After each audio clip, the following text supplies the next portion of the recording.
สบายดีสร้างฮับทุกเดือนเนาะฮับนักเรียนทานใดสนใจเรียนสักลาย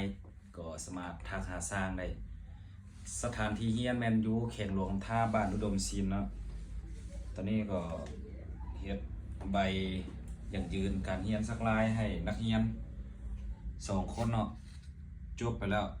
แต่ว่ามืออื่นมือฮื้อนี่นักเรียนที่เข้ามาเอาเนาะอันนี้เป็นสร้างเสือเนาะอันนี้สร้างหลัก